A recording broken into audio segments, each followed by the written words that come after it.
Hello, আসসালামু আলাইকুম রহমতুল্লাহি ওবারাকাতু। আইজিপি মাইনুল ইসলাম স্পিকিং। কে বলছেন? হ্যালো স্যার, ওয়ালাইকুম আসসালাম ওয়া রাহমাতুল্লাহি ওয়া বারাকাতু। আমি ইন্ডিয়া থেকে, দিল্লি থেকে হাসিনা বলতেছি। কিছু কথা বলার জন্য আপনাকে ফোন করলাম। আপনি একজন অপরাধী হয়ে কিভাবে এই দুঃসাহস হলো আমাকে ফোন করার? আপনি একজন অপরাধী। আপনি যে অপরাধ করে দেশ ছেড়ে ভেগেছেন, এটার জন্য আপনাকে শাস্তি পাইতে হবে। যাই হোক, ফোন যেহেতু করেছেন, কি বলতে চাচ্ছেন শুনি। স্যার, তেমন কিছু না। আমি তো অপরাধী, আমি তো নিজেই স্বীকার করতেছি।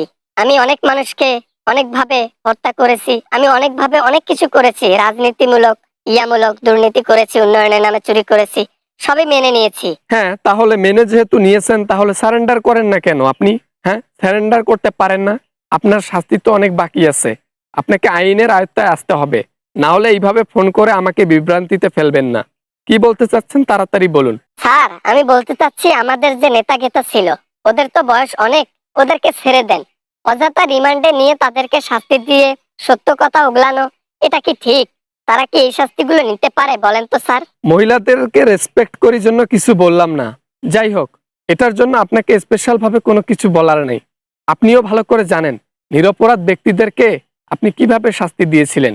মনে করে দেখেন তো দেলোয়ার হোসেন সাইদিকে, মনে করে দেখেন নিজামীকে, আরো অনেক অসংখ্য হুজুরকে, যাদের বয়স ছিল 80+। তাদেরকে নিরপরাধ, তারা নিরপরাধ ছিল, কিন্তু তারপরও তাদেরকে শাস্তি দিয়েছিলেন। কেন? তাহলে কেন তাহলে কেন আমি অপরাধীকে শাস্তি দিতে পারবো না?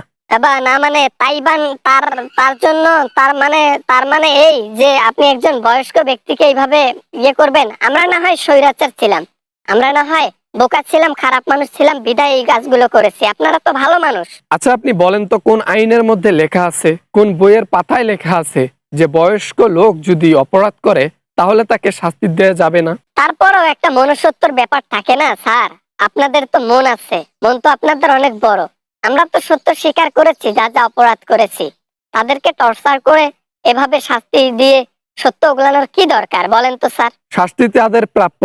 এত বয়স হয়েছে, অপরাধ করার সময় মনে ছিল না যে তারা এই অপরাধ করার পর যখন ধরা পড়বে তখন তাদেরকে কি করা হবে? তাদের কি মাথায় এই বুদ্ধিটুকু ছিল না?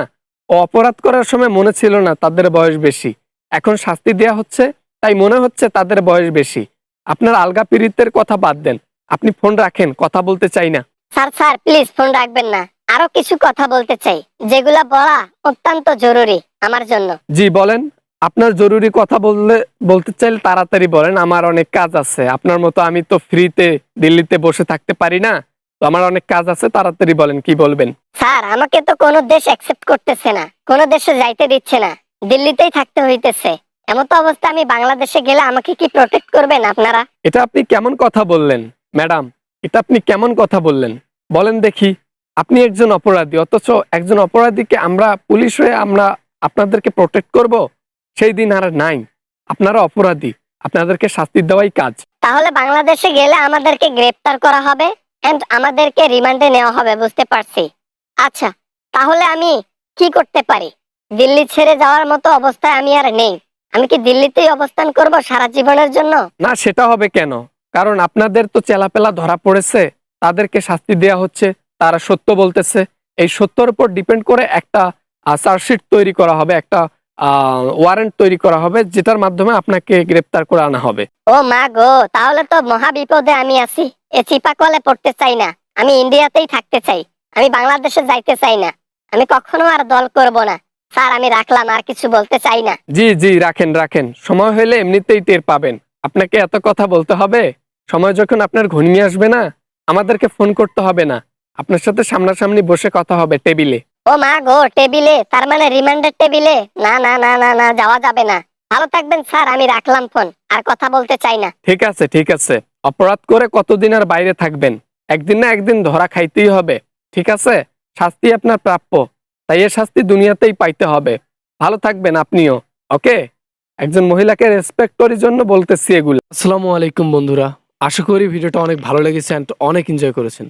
যদি ভিডিওটা এতটুকু পরিমাণ ভালো লাগে তাহলে অবশ্যই চ্যানেলটি সাবস্ক্রাইব করবেন, ভিডিওতে একটি লাইক করবেন, আর কিছু বলতে চাইলে কমেন্ট করতে পারেন। তো দেখা হবে এরকম ভিডিও নিয়ে আবারও আপনাদের সঙ্গে। সবাই ভালো থাকবেন, সবাই সুস্থ থাকবেন। খোদা হাফেজ।